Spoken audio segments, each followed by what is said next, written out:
Hello friends, कैसे हैं। आपने राजस्थानी हस्तकला के एक टॉपिक पर चर्चा की थी जिसमें कुछ पार्ट्स पढ़े थे और अब उसको मैं आगे बढ़ा रहा हूँ। राजस्थानी हस्तकला में आज जिस टॉपिक पर हम चर्चा करने जा रहे हैं वह टॉपिक है पॉटरी। और पॉटरी पर बहुत अच्छे अच्छे प्रश्न बनते हैं और विभिन्न प्रतियोगी परीक्षाओं में पूछे गए हैं। पॉटरी को अगर हम देखें तो पॉट यानी बर्तन बनाने की कला को पॉटरी कहते हैं। और ये बर्तन किससे बनाए जाते हैं? एक होती है चिकनी मिट्टी और एक होती है चीनी मिट्टी। अतः ये बर्तन मिट्टी, चिकनी या चीनी मिट्टी से बनाए जाते हैं।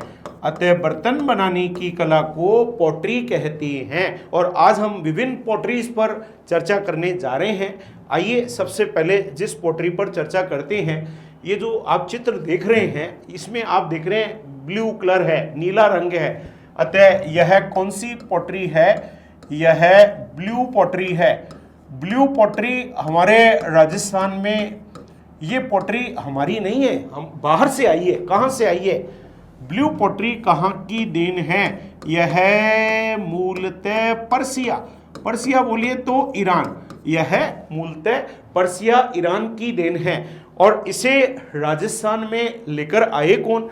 इसे राजस्थान में लाने का श्रेय राजा मानसिंह प्रथम को दिया जाता है। जयपुर के शासक राजा मानसिंह प्रथम इसे राजस्थान में लेकर आए। लेकिन इसका सर्वाधिक विकास किसके काल में हुआ? इस पॉटरी का सर्वाधिक विकास किसके काल में हुआ? राम सिंह सेकंड। वही राम सिंह सेकंड जिन्होंने जयपुर को गुलाबी रंग करवाया, वही राम सिंह सेकंड जो जयपुर में फोटोग्राफी लाने का श्रेय उन्हीं को दिया जाता है। राजस्थान में फोटोग्राफी को सबसे पहले वही लेकर आए थे। अतः राम सिंह सेकंड के काल में इस पॉटरी का सर्वाधिक विकास हुआ, जबकि लेकर आए राजा मानसिंह प्रथम। ये ब्लू पॉटरी हमारे राजस्थान में प्रसिद्ध कहाँ की है? राजस्थान में यह जयपुर की प्रसिद्ध है। जैसा आप देख रहे हैं ये जो पोट्स हैं, बर्तन हैं, इसमें प्रमुख रंग कौन सा होता है? इसमें प्रमुख रंग नीला होता है। इसमें बर्तनों पर नीले रंग से डिजाइन बनाई जाती हैं। और इसमें कौन सी मिट्टी प्रयोग में लाई जाती है? इसमें चीनी मिट्टी का प्रयोग किया जाता है। अतः यह चीनी मिट्टी इसमें प्रयोग में लाई जाती है। तो आगे बढ़ते हैं ब्लू पॉटरी पर। और भी कुछ क्वेश्चंस बन रहे हैं। ये यहाँ पर आप जिसकी फोटोग्राफ देख रहे हैं वो और कोई नहीं, ब्लू पॉटरी के सबसे प्रसिद्ध सिद्ध हस्त कलाकार हैं। और इनका नाम क्या है? इनका नाम है कृपाल सिंह शेखावत। कृपाल सिंह शेखावत ब्लू पॉटरी के सबसे प्रसिद्ध कलाकार थे, यानी इनका निधन हो चुका है और ये महान हस्ती हमें छोड़कर चली गई हैं। लेकिन इस कला में जब तक इस कला का नाम की बात होगी, इनका नाम सबसे आगे आएगा। अतः कृपाल सिंह जी कहाँ के रहने वाले थे? मऊ सीकर में जन्मे। मऊ सीकर जिले में पड़ता है, वही मऊ, मुंडरू, दिवराड़ा, अजीतगढ़, जो दिवराड़ा सती हुई थी उसके पास ही पड़ता है ये मऊ। तो मऊ सीकर में जन्मे कृपाल सिंह शेखावत इस कला के सिद्ध हस्त कलाकार थे। और इन्होंने इस कला में नीले रंग के स्थान पर पीले रंग का प्रयोग किया। इन्होंने 25 से अधिक रंगों का प्रयोग इस कला में किया। अतः इन्होंने नए नए इनोवेशन किए। कृपाल सिंह जी ने, इनका निधन हो चुका है। इन्हें कई सारे अवार्ड से भी सम्मानित किया गया। इन्हें पद्मश्री 1974 से सम्मानित किया गया। पद्मश्री भारत में दिया जाने वाला चौथा सर्वोच्च नागरिक पुरस्कार है। पहला भारत रत्न, दूसरा पद्म विभूषण, तीसरा पद्म भूषण, चौथा पद्मश्री। अतः इन्हें पद्मश्री 1974 से सम्मानित किया गया। हमारे भारत में हस्तशिल्पियों को एक अवार्ड प्रदान किया जाता है जिसे शिल्प गुरु सम्मान कहते हैं। और शिल्प गुरु सम्मान से कृपाल सिंह जी को कब सम्मानित किया गया? सन 2000 में इन्हें शिल्प गुरु सम्मान से सम्मानित किया गया। अतः कृपाल सिंह जी को पद्मश्री 1974 और शिल्प गुरु सम्मान 2000 से सम्मानित किया गया। इस कला के सबसे प्रसिद्ध कलाकार थे कृपाल सिंह शेखावत। आगे बढ़े। अब ये आप देख रहे हैं गोपाल सैनी साहब की फोटो है। ये हैं जयपुर के गोपाल सैनी, जो वर्तमान में इस कला के सबसे प्रसिद्ध कलाकार माने जा सकते हैं। इनके गुरु कौन थे? इनके गुरु कृपाल सिंह जी शेखावत साहब ही थे, उनके चेले हैं। और अब गुरु तो गुरु, चेला और भी आगे जा रहा है, अपने गुरु की परंपरा को और आगे बढ़ा रहा है। तो जयपुर के गोपाल सैनी इस कला के लिए जाने जाते हैं और गोपाल सैनी साहब को शिल्प गुरु सम्मान इनके गुरुजी को तो मिला था सन 2000 में, और शिष्य को शिल्प गुरु सम्मान से कब सम्मानित किया गया? इन्हें शिल्प गुरु सम्मान वर्ष 2016 से सम्मानित किया गया है। तो वर्तमान में इस कला के लिए ये प्रसिद्ध हैं जयपुर के गोपाल सैनी। आइए आगे बढ़ते हैं। और आप अब जिस पोट्री को देख रहे हैं, आपको देर से ही देखकर समझ में आ गया होगा कि ये कौन सी पोट्री है। यह है ब्लैक पोट्री है। आपने देखा कि ब्लू पोट्री तो जयपुर की प्रसिद्ध है, और ब्लैक, इसमें बर्तनों पर ये जो रंग आप देख रहे हैं, ये कौन सा रंग है? काला रंग है। अतः बर्तनों पर काले रंग से डिजाइन बनाए जाते हैं। और ब्लैक पोट्री हमारे राजस्थान में कहाँ की प्रसिद्ध है? यह पोट्री कोटा की प्रसिद्ध है। तो एक ब्लू पोट्री और एक ब्लैक पोट्री। आइए आगे बढ़ते हैं। हमारे राजस्थान में एक पोट्री और है। आप देख रहे हैं कि बहुत पतली परत के बर्तन नजर आ रहे हैं आपको। यहाँ बर्तन इतने मजबूत नहीं है, एकदम लाइट लग रहे हैं, और अगर आप इनको जोर से उठा लेंगे तो ये हाथ में भी आ सकते हैं। अतः इस पोट्री का क्या नाम है? इस पोट्री का नाम है कागजी पोट्री। कागजी पोट्री कहाँ की प्रसिद्ध है? यह पोट्री तो अलवर की प्रसिद्ध है। इसमें कागज से भी पतली परत के, यहाँ जो परत है वो कागज से भी पतली है, कागज से भी पतली परत के बर्तन बनाए जाते हैं। इसीलिए तो इस पोट्री को क्या कहते हैं? कागजी पोट्री कहते हैं। आइए अगली पोट्री पर चर्चा करते हैं। ये बहुत इंपॉर्टेंट प्रश्न है। आरएस प्री देख लीजिए, मेंस देख लीजिए, कई राजस्थान की प्रतियोगी परीक्षाएं देख लीजिए। ब्लू पोट्री पे ज्यादा प्रश्न पूछे गए हैं, और एक इस पोट्री पर भी ज्यादा प्रश्न पूछे गए हैं। इस पोट्री का क्या नाम है? इस पोट्री का नाम है मोलेला पोट्री।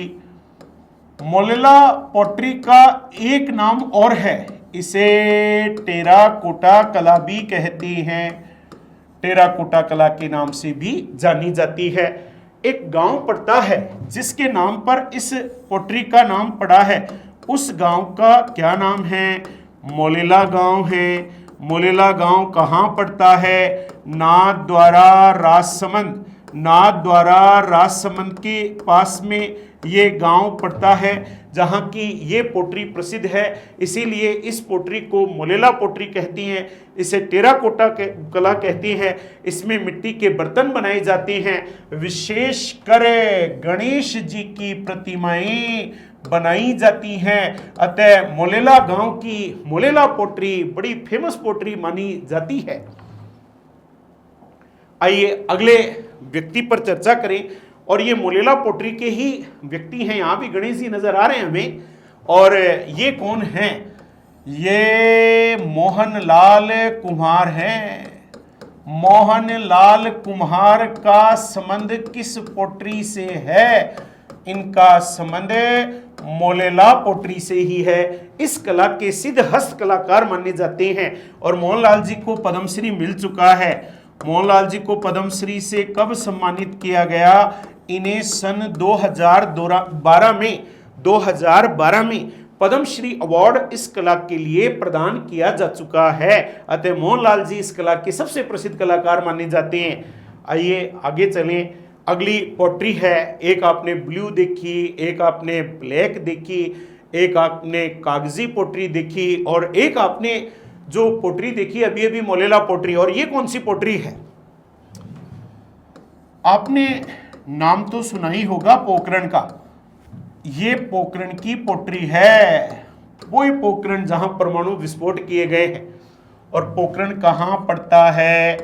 पोखरण तो जैसलमेर में पड़ता है। यहाँ की पोट्री को पोखरण पोट्री कहती हैं। इस पोट्री की क्या खासियत है? इस पोट्री में ज्यामितीय आकृति के चित्र बनाए जाते हैं।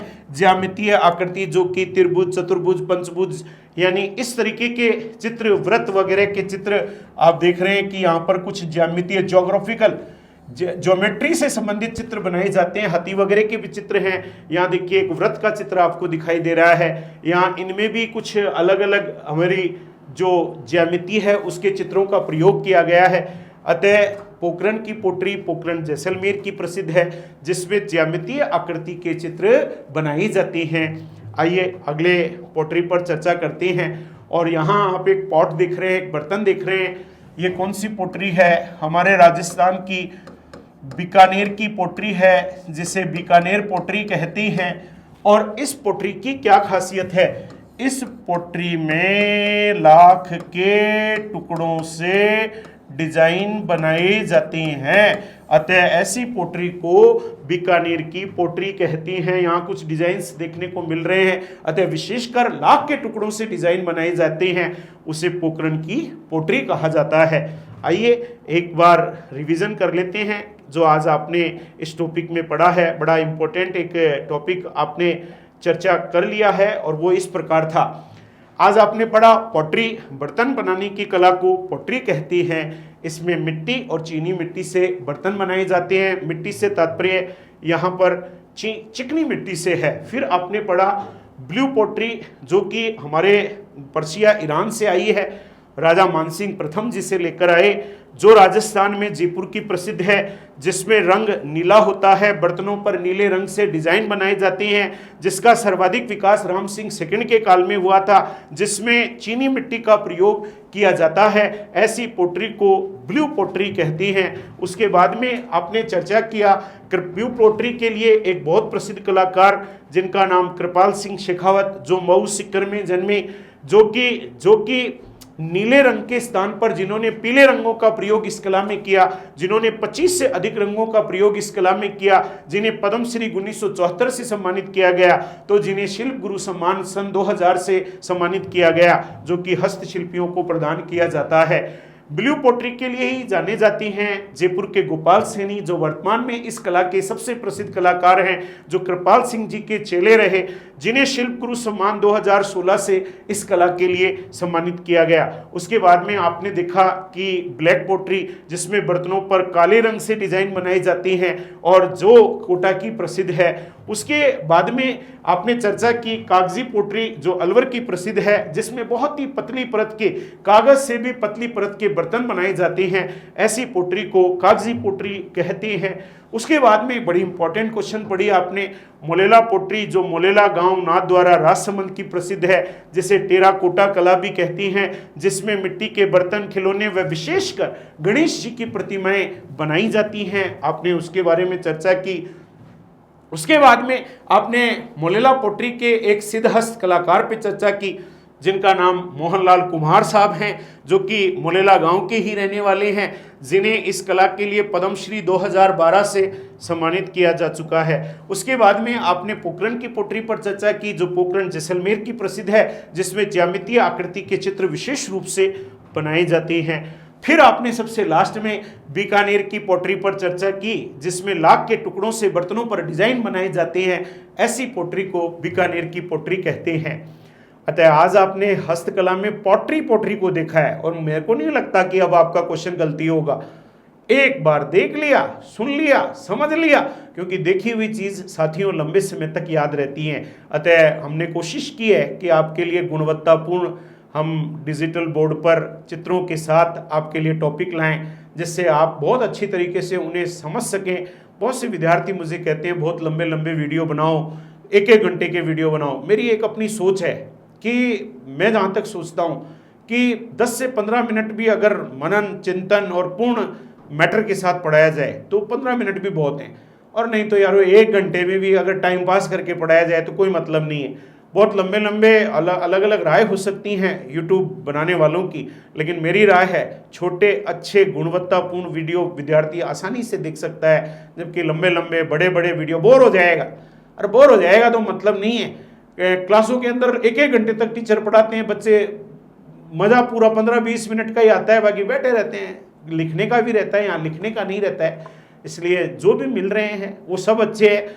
हम 15 कहते हैं ना कि धीरे धीरे करत करत अभ्यास के जड़ मती हो सुजान, धीरे धीरे धीरे धीरे धीरे धीरे सारी बाधाओं को पार कर जाएंगे, और एक दिन इतना अच्छा होगा कि जब आप पेपर देंगे आपको पता लग जाएगा कि हाँ यार मज़ा आया। ये लंबे पढ़ने का खेल है, ये लंबे वीडियो का खेल नहीं है, ये लंबे पढ़ने का खेल है, डेली का खेल है, रूटीन का खेल है। अतः रूटीन बना के रखिए और आराम से अपने कॉन्सेप्ट क्लियर करते रहिए। मैं आपसे मिलता रहता हूँ, अगले वीडियो का इंतज़ार करते रहिए और अपने कमेंट्स में कमी मत आने दीजिए। आपको आज का ये लेक्चर कैसा लगा इस पर मुझे जम के कमेंट्स कीजिए, क्योंकि कमेंट्स ही मेरी ताकत है। मुझे लाइक शेयर सब्सक्राइब नहीं चाहिए, मुझे कमेंट्स चाहिए, और एक एक कमेंट्स आपका मैं पढ़ता हूँ और उस पर मनन करता हूँ कि मेरे विद्यार्थी मुझसे क्या आशा करते हैं। मिलते हैं अगले लेक्चर में, इंतज़ार करते रहिए। जय हिंद साथियों।